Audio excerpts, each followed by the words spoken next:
ಕೆಲವರು ಹೇಳುವ ಪ್ರಕಾರ ಅದು ಮಾಸ್ತೆಮ್ಮನ ಶಾಪ. ಆದರೆ ಸ್ಥಳೀಯರು ಹೇಳೋ ಪ್ರಕಾರ ಅವರು ನೀರಿಗೆ ಬಿದ್ದ ಕ್ಷಣದಲ್ಲಿ ಅಲ್ಲಿ ರಾಹು ಕಾಣಿಸಿಕೊಳ್ತು ಅನ್ನೋದು. ಅದರ ಜೊತೆಗೆ ಅವರು ದೇವರ ಮೇಲಿಟ್ಟ ನಂಬಿಕೆನೇ ಅವರಿಗೆ ಮುಳುವಾಯ್ತು ಅನ್ನೋ ಮಾತು ಕೂಡ ಇದೆ. ಹಾಗಾದ್ರೆ ಅಲ್ಲಿ ನಿಜವಾಗಿಯೂ ನಡೆದಂತಹ ತಪ್ಪಾದ್ರೂ ಏನು, ಯಾಕೆ ಆ ಘಟನೆ ನಡೆಯಿತು, ಇವೆಲ್ಲದರ ಬಗ್ಗೆ ಕಂಪ್ಲೀಟ್ ಡೀಟೇಲ್ಸ್ ಹೇಳ್ತೀವಿ ಇವತ್ತಿನ ಎಲ್ಲ ಮಾಯವೋ ಕಾರ್ಯಕ್ರಮದಲ್ಲಿ. ಇಬ್ಬರು ದೈತ್ಯರನ್ನ ಸುಲಭವಾಗಿ ಬಲಿ ತೆಗೆದುಕೊಂಡ ತಿಪ್ಪಗೊಂಡನಹಳ್ಳಿ ಡ್ಯಾಂ ಈಗ ಹೊಟ್ಟೆ ತುಂಬಿದ ಕುಂಭಕರ್ಣನಂತೆ ನೆಮ್ಮದಿ ವಿಶ್ರಾಂತಿಗೆ ಜಾರಿದಂತೆ ನಮ್ಮ ಕಣ್ಣಿಗೆ ಕಾಣಿಸುತ್ತಿದೆ.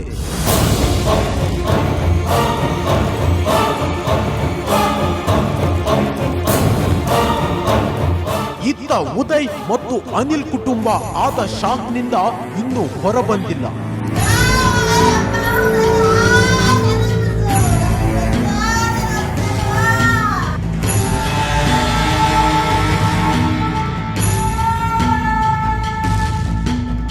ಬೇಜವಾಬ್ದಾರಿಯಿಂದ ಮಾಡಿಕೊಂಡ ಎಡವಟ್ಟಿಗೆ ಮುಖವೆತ್ತಿ ತೋರಿಸಲಾಗದ ಮಾಸ್ತಿಗುಡಿ ಚಿತ್ರತಂಡದ ಪ್ರಮುಖರು ಕಾನೂನು ಹೋರಾಟದಲ್ಲಿ ಈಗ ಬ್ಯುಸಿಯಾಗಿದ್ದಾರೆ.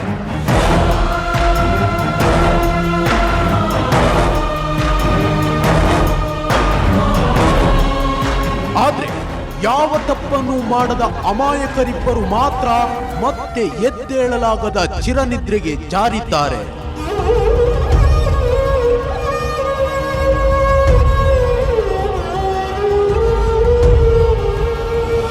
ಹಾಗಿದ್ರೆ ಈ ದುರ್ಘಟನೆಗೆ ನಿಜವಾದ ಕಾರಣ ಏನು?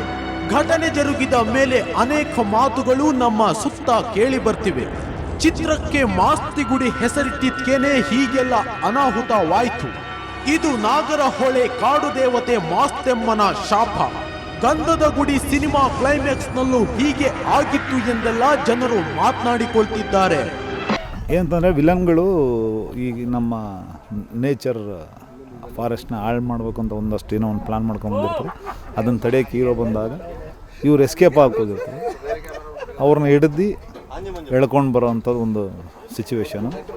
ಬಟ್ ಹೆಲಿಕಾಪ್ಟ್ರಲ್ಲಿ ಎಸ್ಕೇಪ್ ಆಗ್ಬೇಕಾದ್ರೆ ಇನ್ನೇನು ಅವರು ಎಸ್ಕೇಪ್ ಆಗೋದ್ರು ಅನ್ನೋ ಒಂದು ಫೈನಲ್ ಮೂಮೆಂಟಲ್ಲಿ ಯಾವ ರೀತಿ ಹೀರೋ ಬಂದು ಕ್ಯಾಚ್ ಮಾಡಿ ಅವ್ರನ್ನ ಹೆಂಗೆ ಎಳ್ಕೊಂಬರ್ತಾರೆ ಅನ್ನೋದೇ ಒಂದು ಇದು. ಮಾಸ್ತಿಗುಡಿ ಎಂಬ ಹೆಸರೇ ಇಬ್ಬರು ಖಳನಟರ ಸಾವಿಗೆ ಕಾರಣವಾಯ್ತಾ? ಈ ಗೊಂದಲದ ಪ್ರಶ್ನೆಗೆ ಕಾರ್ಯಕ್ರಮದ ಕೊನೆಯಲ್ಲಿ ಸ್ಪಷ್ಟ ಉತ್ತರ ನಿಮಗೆ ಸಿಗುತ್ತೆ. ಆದ್ರೆ ಇಲ್ಲಿ ಇನ್ನೊಂದು ಮುಖ್ಯವಾದ ವಿಚಾರವನ್ನ ನಿಮ್ಮ ಮುಂದೆ ಹಂಚಿಕೊಳ್ಳಬೇಕು. ಅದು ದೇವರ ಮೇಲೆ ನಾವಿಡಬೇಕಾದ ನಂಬಿಕೆಯ ವಿಚಾರವನ್ನ. ಭಕ್ತಿ ಮತ್ತು ನಂಬಿಕೆ ಈ ಎರಡರಲ್ಲೂ ತುಂಬಾ ವ್ಯತ್ಯಾಸವಿದೆ. ಭಕ್ತಿ ಬಗ್ಗೆ ಮತ್ಯಾವತ್ತಾದ್ರೂ ಇದೇ ಕಾರ್ಯಕ್ರಮದಲ್ಲಿ ಮಾತನಾಡೋಣ. ಇಂದು ನಂಬಿಕೆ ಬಗ್ಗೆ ಮಾತನಾಡೋಣ. ನಂಬಿಕೆ ಅನ್ನೋದು ಜೇನುಗೂಡಿದ್ದಂತೆ. ಗೂಡು ಒಂದೇ, ಅದು ಹುಳುಗಳು ಮಾತ್ರ ಸಾವಿರಾರು. ಹಾಗೇನೆ ನಂಬಿಕೆ ಒಂದೇ ಆದ್ರೂ ನಾವು ನಂಬುವ ವಿಧಾನ ಮಾತ್ರ ಬೇರೆ ಬೇರೆ. ನಮ್ಮ ಪ್ರಶ್ನೆ ದೇವರ ಮೇಲೆ ನಾವಿಟ್ಟಿರುವ ನಂಬಿಕೆ ಬಗ್ಗೆ ಅಲ್ಲ, ದೇವರ ಬಗ್ಗೆ ನಮ್ಮಲ್ಲಿರಬೇಕಾದ ಅದೇ ನಂಬಿಕೆ ಹೇಗಿರಬೇಕು ಅನ್ನೋದರ ಬಗ್ಗೆ.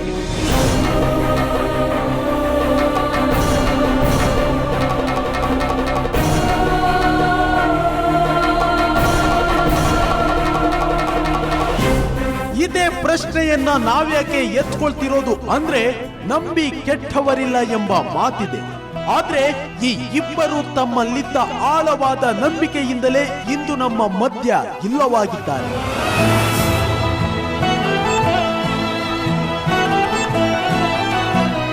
ದೇವರ ಮೇಲೆ ನಂಬಿಕೆ ಅಂದ್ರೆ ಹೇಗಿರ್ಬೇಕು? ದೇವರ ಮೇಲೆ ನಾವು ನಂಬಿಕೆ ಇಟ್ಟು ಎಂತಹ ದುಸ್ಸಾಹಸಕ್ಕೂ ಕೈ ಹಾಕಬಹುದಾ? ಒಬ್ಬ ಅವಧೂತರ ಮೇಲೆ ನಾವಿಡಬೇಕಾದ ನಂಬಿಕೆ ಹೇಗಿರಬೇಕು? ಈ ಎಲ್ಲಾ ಪ್ರಶ್ನೆಗಳು ಹುಟ್ಟಿಕೊಳ್ಳೋದಕ್ಕೆ ಕಾರಣ ಮತ್ತದೇ ಅನಿಲ್ ಮತ್ತು ಉದಯ್.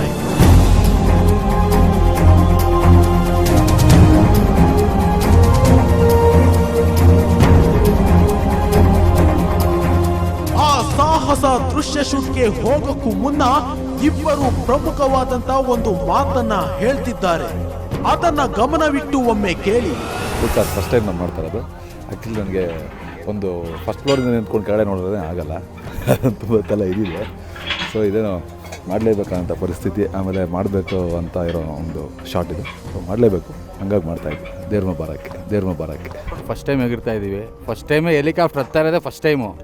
ಏನೋ ಎಂಜಾಯ್ ಮಾಡೋಕ್ಕತ್ತಾನೆ ಅಂದ್ಕೊಂಡ್ರೆ ಕರ್ಕೊಂಬಂದು ಇಲ್ಲಿ ಎಗರಿಸ್ತಾವ್ರೆ. ನೋಡ್ಬೇಕು ಏನು ಎಕ್ಸ್ಪೀರಿಯನ್ಸ್ ಆಗುತ್ತೆ ಅಂತ. ಇದಾದ್ಮೇಲೆ ಮತ್ತೆ ಹೇಳ್ತೀವಿ ಏನಾಗುತ್ತೆ ಅಂತ. ಇವರ ಮಾತುಗಳನ್ನ ಕೇಳಿದ್ರೇನೆ ಗೊತ್ತಾಗುತ್ತೆ, ಈ ದುಸ್ಸಾಹಸ ಕೆಲಸಕ್ಕೆ ಅವರಿಬ್ಬರಿಗೂ ಮನಸ್ಸಿರ್ಲಿಲ್ಲ, ಧೈರ್ಯವಿರಲಿಲ್ಲ ಮತ್ತು ಮಾನಸಿಕವಾಗಿ ಅವರು ಸಿದ್ಧರಾಗಿರ್ಲಿಲ್ಲ ಅನ್ನೋದು. ಹಾಗಿದ್ರೆ ಅವರು ಯಾರದ್ದಾದ್ರೂ ಒತ್ತಾಯಕ್ಕೆ ಮಣಿದ್ರ? ಅದಕ್ಕಾಗಿನೇ ಈಜು ಬಾರದೆ ಇದ್ರೂ ಕೂಡ ದೇವರ ಮೇಲೆ ಭಾರ ಹಾಕಿ ಹೆಜ್ಜೆ ಮುಂದಿಟ್ಟಿದ್ರ.